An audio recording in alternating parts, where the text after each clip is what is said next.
ایسے کام سے رک جانا کہ عقل و دین جس سے رکنے کا تقاضا کرے، یا ان کاموں کو کرنے کی مشقت اٹھانا کہ جو اسلام کے نزدیک بہتر ہوں، یعنی نفس کی ایسی مخالفت کہ اسے برائی سے روکے، پریشانی ہو یا مصیبت واویلا و شور نہ کرے، نیکی استقامت سے کرے۔ یہ ایک ایسا صبر ہے کہ جسے پانے کے لیے بھی صبر درکار ہے۔ ہماری حالت تو یہ ہے کہ صبر دور دور تک نظر نہیں آتا، بات بات پر واویلا، آپس میں تلخ کلامی، چھوٹی چھوٹی باتوں پر لڑائی جھگڑے جا بجا نظر آتے ہیں۔ امیر اہل سنت سے عرض ہے کہ ہم صابر کس طرح بن سکتے ہیں؟ سبحان اللہ، صبر کی فضیلتیں پڑھیں گے اور اسی طرح بے صبری کے نقصانات کا مطالعہ ہوگا تو انشاءاللہ صبر کرنے کا بھی ذہن بنے گا۔ ورنہ یہ کہ آج کل تو صبر کرنا کس نے ہے؟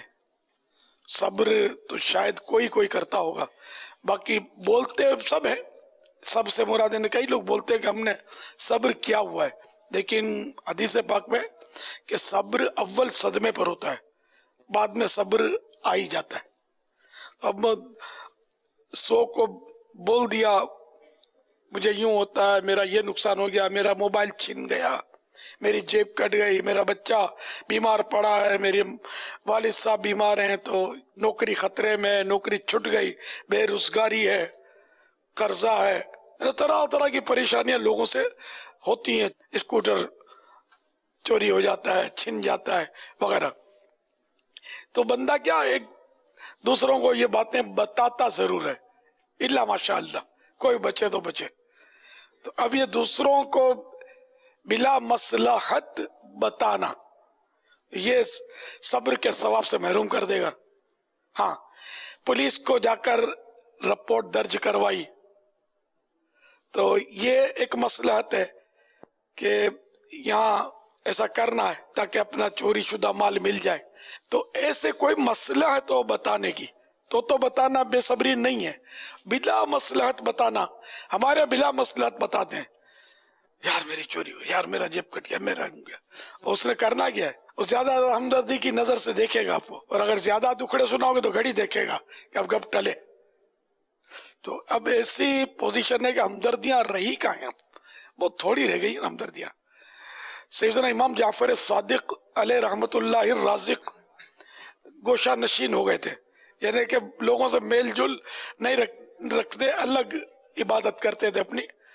تو کسی نے عرض کی کہ آپ آل رسول ہیں، آپ لوگوں سے ملیں جلیں، ان کو نیکی کی دعوت دیں، ان کی اصلاح فرمائیں، اس طرح مشورہ دیا کسی نے۔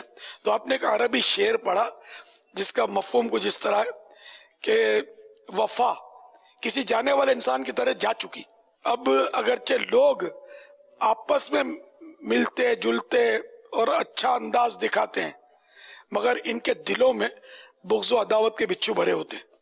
تو ہماری حالت پر ہم غور کریں، کوئی مل گیا، ارے یار بڑا اچھا ہوا، بڑے عرصے کے بعد آپ کی زیارت ہوئی وغیرہ وغیرہ، ارے کہاں ہیں، اندر میں یہ کہ یار کہاں ٹپک پڑا یار، ویسے مجھے جلدی تھی، اب یہ مل گیا، اب یہ چک نہیں کرے گا۔ اور ہمارے ظاہری الفاظ ایسے ہیں کہ جیسے اس کے بغیر ہم کو چین نہیں پڑتا تھا، راتوں کی نیندیں اڑی ہوئی تھی ملے بغیر۔ تو یہ کیا ہے؟